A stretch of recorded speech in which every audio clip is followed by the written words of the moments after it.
He didn't fall in love with you. He studied you. Every secret you told him was a brick he used to build your prison.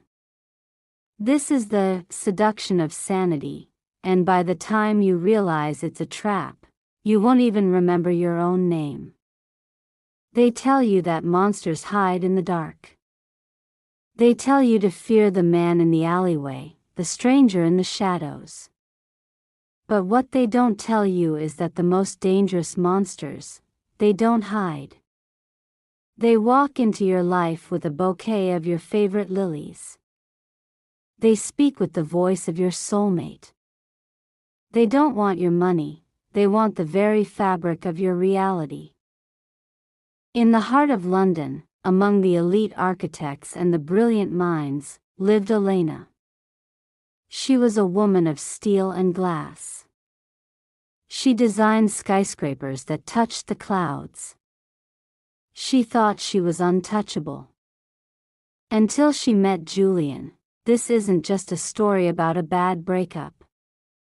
This is a forensic analysis of a soul heist.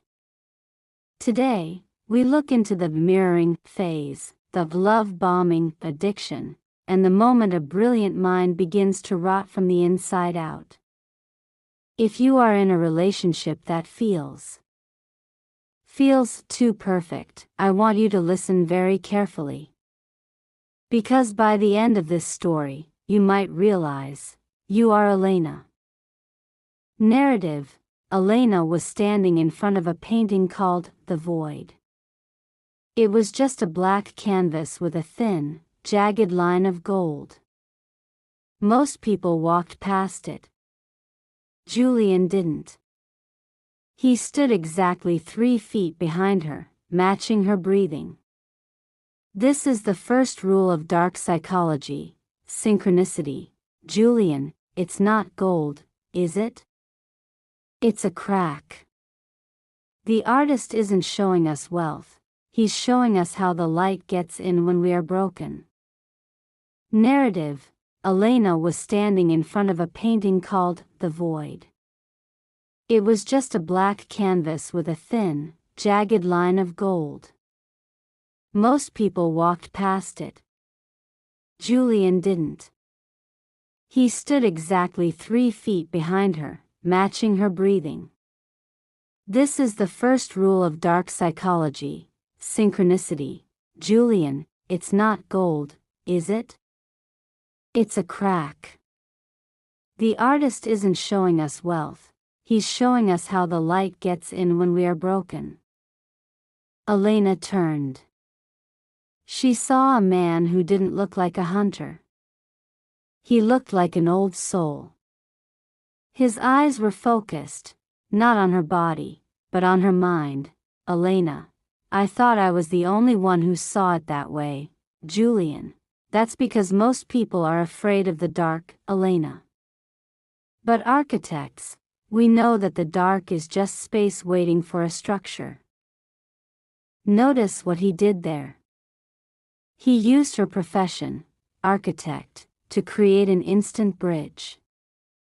He didn't just compliment her, he recognized her. For the next 3 hours, they didn't talk about the weather. Julian asked her about her childhood dreams, her fear of failure, the way she felt when a building was finally finished. Julian was mining. He was digging for her core vulnerabilities. Every time Elena smiled at a certain topic, Julian made a mental note. Every time her eyes dimmed at the mention of her father, he noted a trauma trigger. By the time the gallery lights dimmed, Julian knew more about Elena's soul than her best friend of 10 years did. Elena's internal monologue: I feel like I'm in a movie. It's like he was made for me. He knows what I'm thinking before I say it. Is this what they call a twin flame? It's almost scary how much he loves me. But for the first time in my life, I feel seen. This is the hook. Julian was creating an addiction. He was placing himself at the center of her nervous system. He was her morning coffee, her afternoon text, and her midnight lullaby. During this phase, Julian started the weeding. He would say things like, "Julian, your friend Sarah is so loud, isn't she? I saw the way she rolled her eyes when you talked about your new project. Does she really support you, Elena? Or is she just basking in your shadow? I'm the only one who truly wants to see you fly." It sounds like protection. It feels like love. But it is isolation. He was slowly cutting the threads that connected Elena to the real world. He wanted her in a vac, where his voice was the only one she heard. Then, the first glitch happened. It was a Tuesday. Elena was late for dinner because of a structural emergency at work. She arrived at the restaurant, breathless and apologetic. Julian didn't yell. He didn't even look angry. He looked devastated. He was staring at a glass of water, his face a mask of cold stone. "Elena, Julian, I'm so sorry.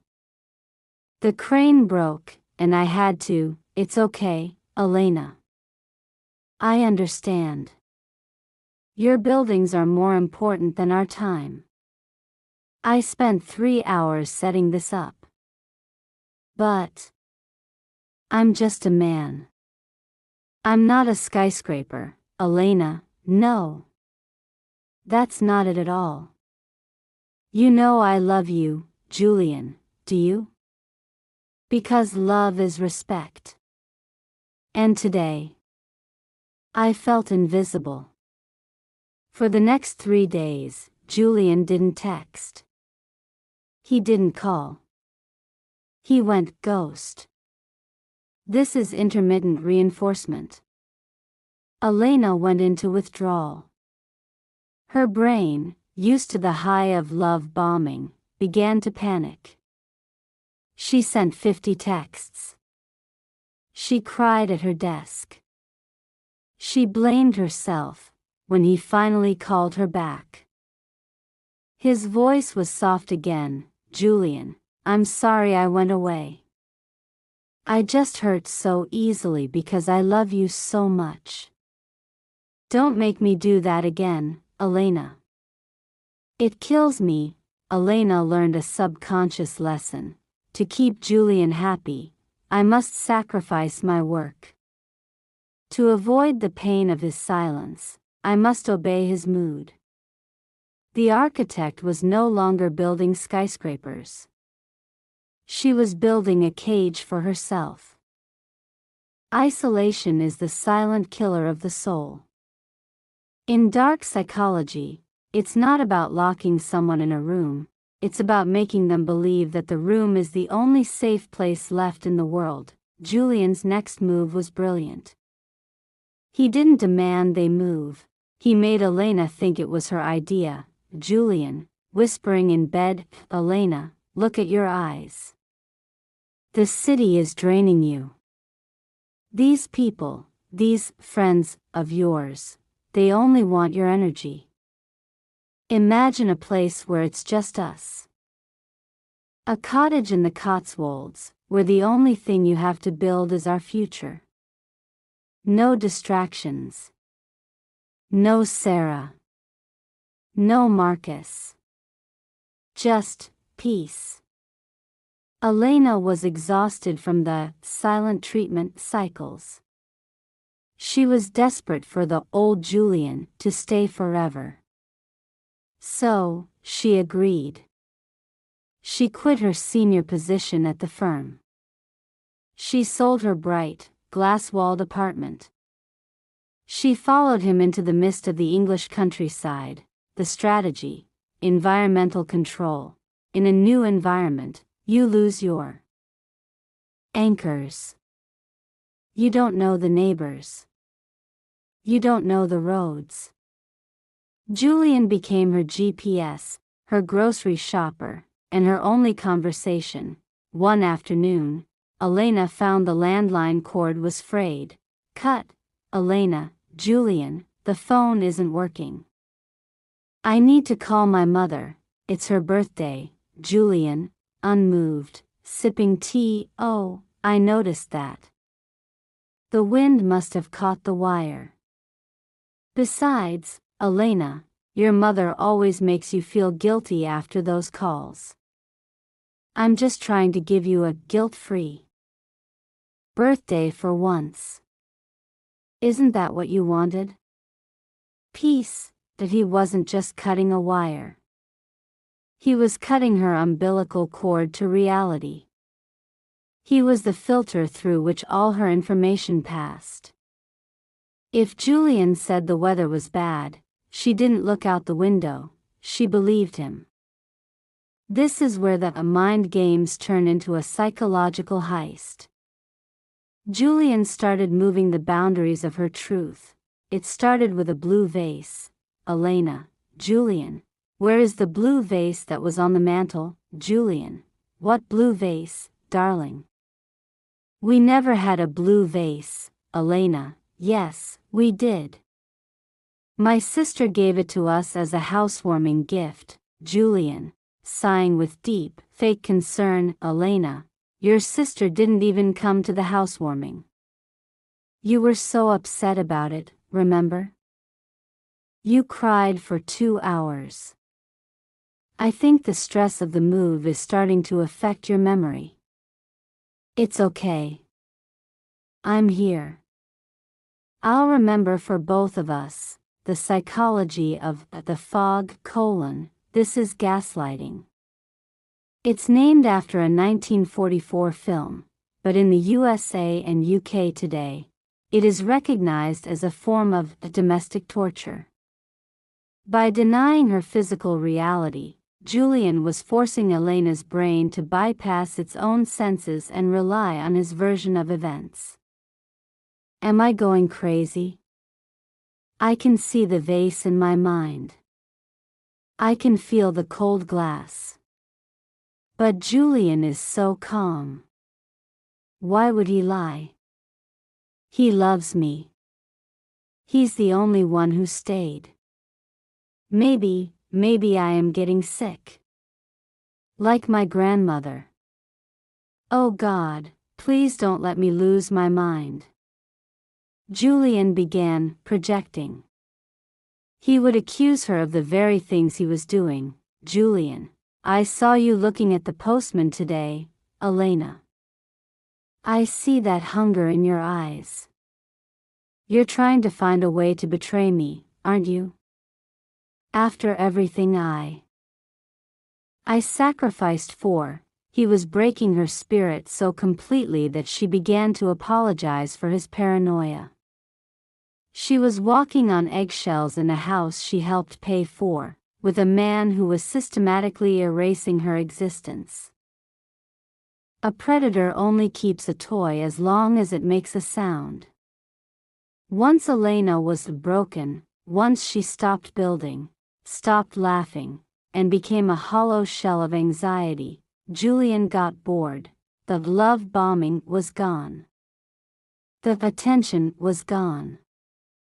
He started staying out late in London, leaving her alone in the silent cottage for days. When he returned, he didn't bring flowers. He brought contempt. Julian, look at you. You're pathetic. Where is the brilliant architect I met? You're just a ghost haunting this house. You're a burden, Elena. I have to do everything. I have to think for both of us. I'm exhausted by your weakness. He had built her up just to enjoy the sound of her crashing down. This is the narcissistic cycle.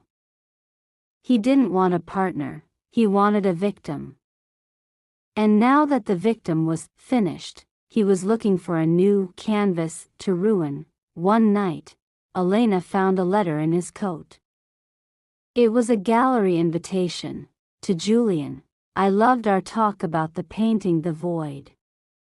You're the only one who truly sees me. Love, Clara. The script was the same. The words were the same. The hunter had simply moved to a new forest.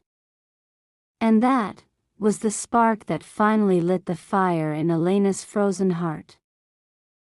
Julian thought he had erased Elena. But an architect knows that even if you tear down a building, the blueprint remains in the soil. Elena didn't confront him. She knew that would only trigger more gaslighting. Instead, she used his own weapon against him, silence.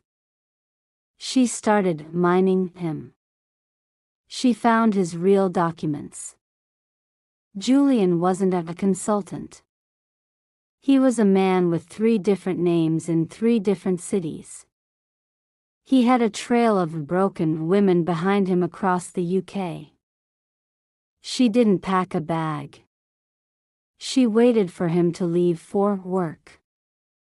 She called a local taxi, not from the house phone, but from an old burner phone she had hidden in the garden weeks ago. Elena stands at the Heathrow Airport terminal. She is wearing the same coat she wore the night she met him. She looks at her reflection in the glass, not the mirror Julian made for her, but the clear, cold glass of reality. She didn't just leave a man.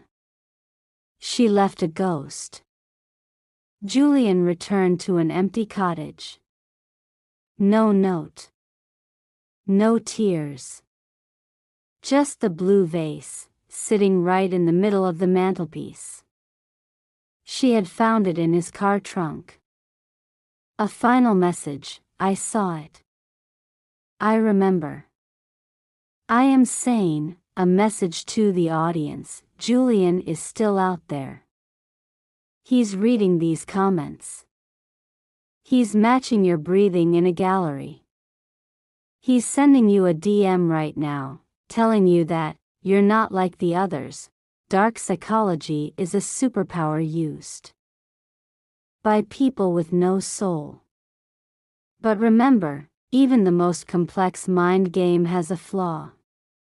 The flaw is that they need you to believe the lie. The moment you trust your own eyes again, the game is over. I am the Psychology Files. Stay sharp. Stay sane.